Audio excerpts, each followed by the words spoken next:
Bonjour, ici Stéphane Nourry sur TOEIC.com. Dans cette nouvelle vidéo, je vais répondre à la question que vous m'avez posée. Faut-il mieux passer l'examen du TOEIC ou l'examen du TOEFL? Mais avant tout, bien sûr, je vous invite à cliquer sur le bouton s'abonner. Comme ça, vous allez recevoir chaque jour mes nouveaux conseils et mes nouvelles astuces pour cartonner en anglais. Alors, TOEIC ou TOEFL? Comment faire la différence? Quel examen faut-il passer? C'est exactement ce à quoi je vais tenter de répondre dans cette vidéo. Je vais vous donner les clés pour faire votre choix en pleine conscience. Alors l'examen du TOEIC, c'est un examen qui dure 2 heures pour le listening and reading. Pour les autres examens, je vous invite à cliquer sur le i comme info, mais bon, l'examen principal en France du TOEIC, c'est le listening and reading. Donc c'est un examen de 2 heures qui a pour vocation de tester votre compréhension de l'anglais professionnel. Ça va se faire au travers de 2 sections. La section donc listening qui va consister à écouter des personnes en train de parler en anglais, à regarder des photos et à marquer via un QCM ce que vous avez compris. Au niveau de la section reading, ça sera la même chose au niveau de la compréhension, sauf que là, ce sera des textes qu'il faudra lire et il y aura pareil un QCM et vous allez devoir marquer ce que vous en avez compris au travers de ce QCM. L'examen du TOEIC, c'est un examen qui est utilisé par les écoles de commerce en France, donc soit à l'entrée directement, soit comme critère de validation du diplôme.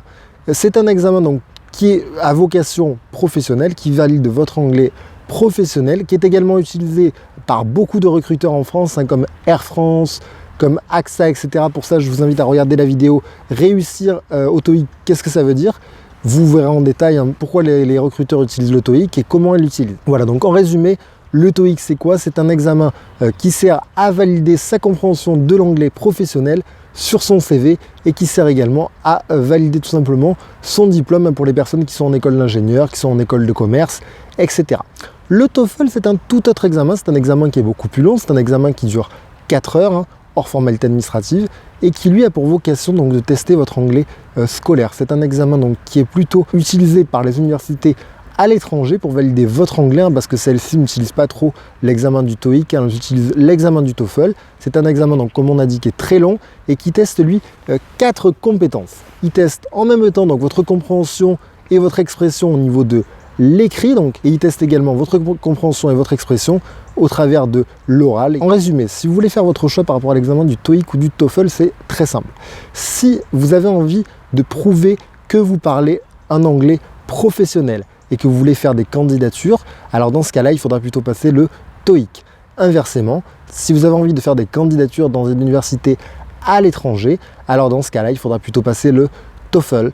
Voilà, c'était tout simple. Donc, en résumé, un TOEIC anglais professionnel pour les recruteurs, TOEFL anglais scolaire pour les universités à l'étranger. Si vous avez aimé cette vidéo, je vous invite à cliquer j'aime et à la partager avec vos amis. Enfin, si vous avez choisi de passer le TOEIC, je vous invite à cliquer sur le i comme info qui apparaît en haut à droite pour télécharger gratuitement mon guide 7 astuces pour augmenter rapidement votre score au TOEIC. Voilà, je vous dis à très vite pour de nouvelles vidéos sur ma chaîne YouTube.